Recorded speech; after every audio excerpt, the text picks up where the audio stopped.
You know what's funny about cruising? The trip is supposed to be relaxing, but the first hour can feel like a stress test.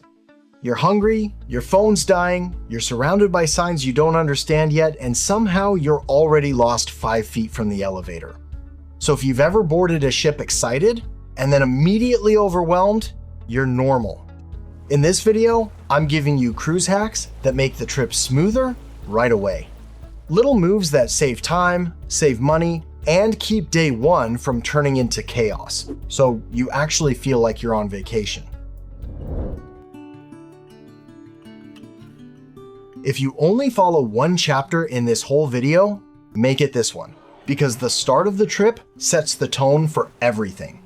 And stick around to the last hack in this chapter, because it saves you on ships where every hallway looks identical. First up, lunch right after you board. Most people see the buffet and think, sure, why not? 10 minutes later, they're in a line, balancing a plate, doing that awkward scan for a table like it's a sport. Here's the move. Go to the main dining room for lunch. On some ships, the MDR is quietly open, and it just feels better. You sit down, you cool off, someone brings water, and you're not in crowd mode anymore. Small catch, not every sailing opens it to everyone. Sometimes it's for suites or add-ons, like Royal Caribbean's The Key. If you're not sure, just glance at the dining hours or ask at the door. You'll know in 2 seconds. Before you even start unpacking, do step 2, book your schedule. Then you can unpack in peace. As soon as you're on board, open the ship's app and book the stuff you care about. This is the easiest win. Your ship app is basically your remote control for the week. Timing is the whole game, because those prime slots turn into a pile-up fast. A lot of sailings, especially on Norwegian and Virgin, let you reserve shows and specialty dining weeks ahead. So don't be the person downloading the app in the hallway outside your cabin. Because nothing stings like boarding hyped for that big theater show or the late night comedy set, then realizing it's already full, and your suitcase isn't even open yet. Book early, grab the prime times, and you're set. Alright, quick question. After 3 hours of walking around the ship, do you still remember how to get back to your cabin? Now, here's a hack. So simple, it sounds silly, but it saves people daily. Take a quick photo of your stateroom door right before you leave the cabin, like when you're about to go grab lunch or start exploring the ship. Because on big ships, especially ones like Royal Caribbean's Oasis class, every hallway can look identical once you've turned 3 corners and your brain's in vacation mode. So don't just snap the room number like 8204. Get the photo with a nearby landmark too. Artwork by the elevator, a sign, even the carpet pattern. A lot of ships use different carpet designs to help with direction so that one extra detail can save you from getting into hallway gridlock doing the same, wait, didn't I just pass that ice machine? Lap twice. And since we're already trying to make night 1 easier, here's a bonus that matters before you book your next cruise. A friend of mine tried to save money with a cheaper inside cabin closer to the front, and night 1 was not a vibe. If you can choose, midship on a lower deck usually feels steadier. Go way forward or way aft, you feel that swing more. And if you know you get queasy, a window helps more than people think. Being able to glance at the horizon gives your brain something to lock onto. An inside cabin can be cheaper, sure, but if it makes you miserable, you didn't really save anything. Okay, cabin time. Small room, big emotions. You drop your bags and the cabin instantly turns into a tiny obstacle course. And the wild part? There's one little switch by the door that looks totally harmless, but it can leave you on Do Not Disturb all day. On a lot of newer ships, Celebrity and Disney especially, the paper door hanger is basically gone. You'll have a little Do Not Disturb or Request Service indicator, usually with a red and green light. Here's the catch. If you flip it to Do Not Disturb, remember to switch it back to Request Service when you leave. Because if you forget, your stateroom attendant won't come in. No towels, no trash, no cleanup. And nobody's punishing you. You're just the one living with the damp towels and yesterday's mess. Speaking of cabin upgrades, magnetic hooks are still one of the best space savers. Cabin walls are usually metal, but the paint is thick, so cheap magnets can feel hopeful. And cheap magnets don't hold your jacket. They hold your confidence right up until they slide down the wall. I learned this the hard way. Just bring the heavy-duty ones. Do a quick fridge test at home. If it can't hold a jacket or your day bag without sliding, it's not coming on the cruise. The nice part is strong hooks handle everything. Hats, lanyards, bags, so your cabin doesn't turn into a pile 5 minutes after you unpack. I usually do 4 hooks, like 4 little zones in the room, 1 by the door for grab-and-go stuff, 1 near the bathroom for damp towels, 1 by the desk for lanyards and chargers, and 1 by the closet for tomorrow's outfit. And if you're a swim everyday person like me, you need a plan for wet stuff, or your cabin starts smelling like a locker room by day 2.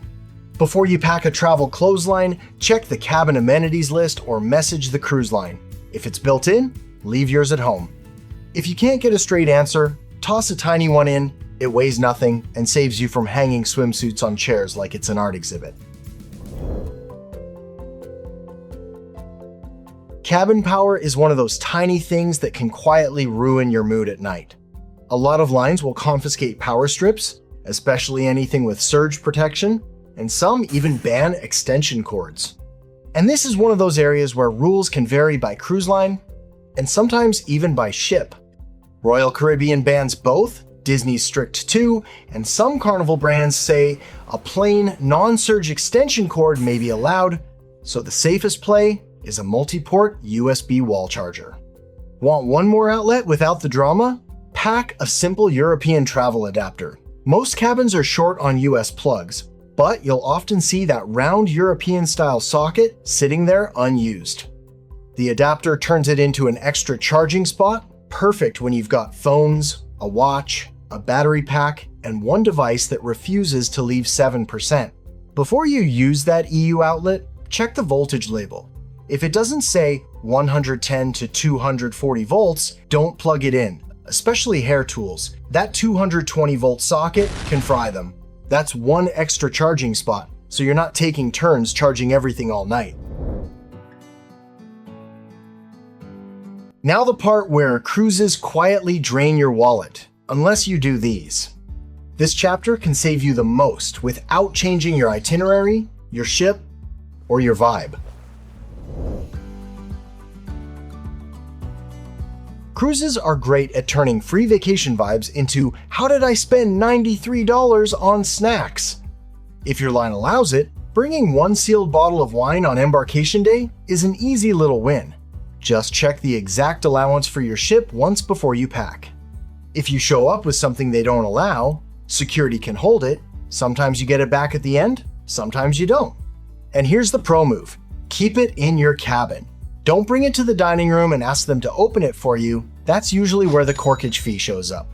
Save it for a balcony moment, a getting ready moment, whatever, in your own space. A little psychology tip.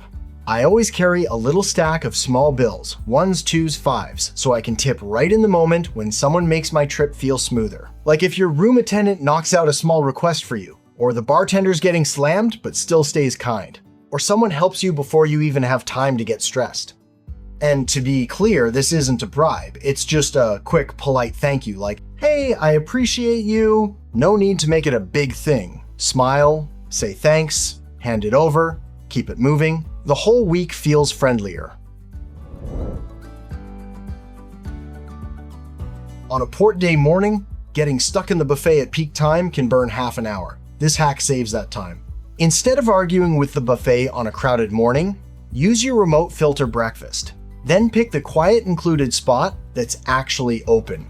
On some ships that might be Johnny Rockets, on others it could be Solarium Bistro, Park Cafe, or a smaller venue tucked away that nobody's thinking about yet.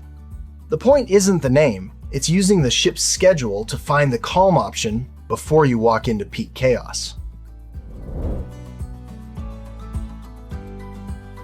A snack move I do every cruise. I toss a couple zip bags in my carry-on. Grabbing a few cookies or fruit and saving it for later in the cabin is totally normal. Late night hunger hits, you're tired, and having something in the room saves you from buying random snacks just because you're hungry at the wrong time. One thing people miss on port days, on some ports, especially when you're re-entering the US, fresh food can turn into a biosecurity headache. CBP even warns that failure to declare food products can lead to fines up to $10,000.